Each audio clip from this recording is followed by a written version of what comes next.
Other than EVGA's cards at their booth at Gamescom, we were able to see a couple of other video cards for the new NVIDIA RTX series on the show floor. That includes the Founders Edition design from NVIDIA, MSI's dual fan card, and then a Zotac 3-fan card. So these three are the others that we saw at the show aside from EVGA's solutions that we already detailed. There are 3 of those too. Before that, this video is brought to you by Thermaltake's View 37 case. The View 37 focuses on highlighting custom PC builds with its full panoramic window and tinted front acrylic.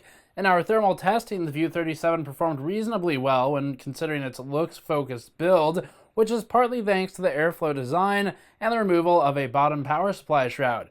For a balance of looks and performance, check the link in the description below for the View 37. Let's start off with NVIDIA's reference card. This one, the biggest change is the dual fan cooler with a vapor chamber covering the entire lower part of the card. This, of course, completely obstructs airflow to the PCB. The result is that anything which lacks direct contact to the vapor chamber will run hot, as it won't have any airflow at all, in theory anyway. The reference card's 2 fans are also spaced very wide apart, which is something that we're curious to look into later. The card is completely enclosed with minimal space for warmed air to escape the periphery of the video card, forcing it to escape out of either just the back or a couple of side ventilation ports.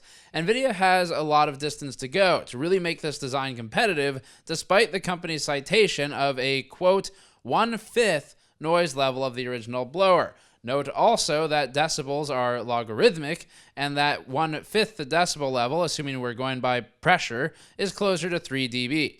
Regardless, it should be quieter, that much is for sure, and the GPU will need all of that extra cooling. This is also the only card which is allowed to have an NVLink connector cover as we understand it today. Industry sources have indicated to us that NVIDIA restricts the NVLink covers to the FE design, and then it's also got 2 by 8 pin power connectors, which you can see on the edge of the card, but the power balancing between each header should be improved over the previous generation, from what we understand as well. Interestingly, NVIDIA is also using asynchronous fan control, something that EVGA designed with ICX. We're not quite sure what the relationship here is, if any, or if there's any agreement in place, but EVGA does hold several patents pertaining to its ICX asynchronous cooling. Moving on to MSI, shown prominently at the HP booth, where the company intends to use the new NVIDIA RTX graphics solutions in future Omen Obelisk systems. The MSI card, in terms of looks, is pretty similar. It deviates the least from the reference design or the Founders Edition design thus far, but the cooler itself is substantially different. We can immediately spot 4 heat pipes at the right side of the cooler, which indicates that MSI's portrayed card is sticking with a more typical heat pipe-based design rather than using the board covering and expensive vapor chamber that NVIDIA is using on its FE card. This is the first non-red MSI card in some time, aside from a couple of Duke cards, and fits the NVIDIA theme extremely closely, including some green highlights. Very atypical for MSI these days. From what we've heard, part of this has to do with limited partner time to ramp a product, and MSI is likely to come out with full custom PCB solutions and custom cooler solutions at a later date past the launch of most of the cards.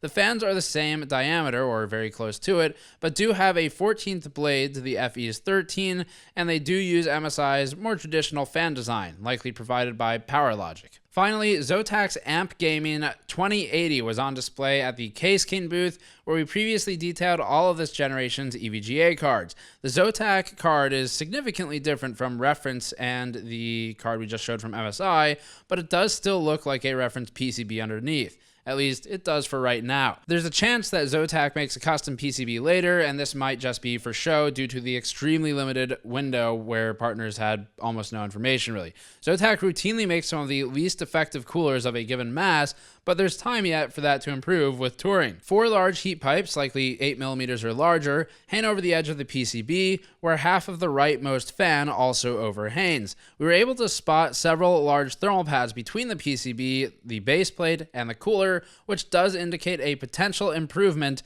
by Zotac over the previous generation with the 1080 Ti series cards. So this is something that's good to see, but ideally those pads aren't quite so thick. They look close to 2mm, and we'd rather them be closer to 0.5 or 1.0, as it's more optimal for efficiency. Either way, it looks like a potential improvement for Zotac, but we won't know more until testing.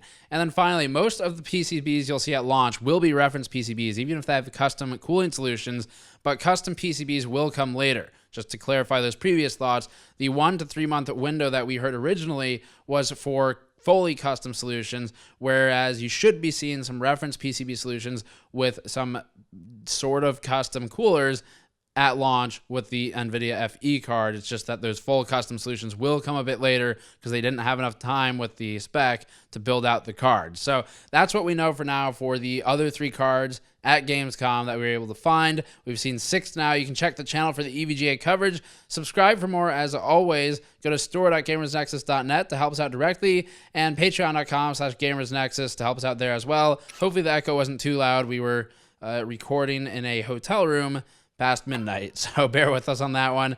Thanks for watching. I'll see you all next time.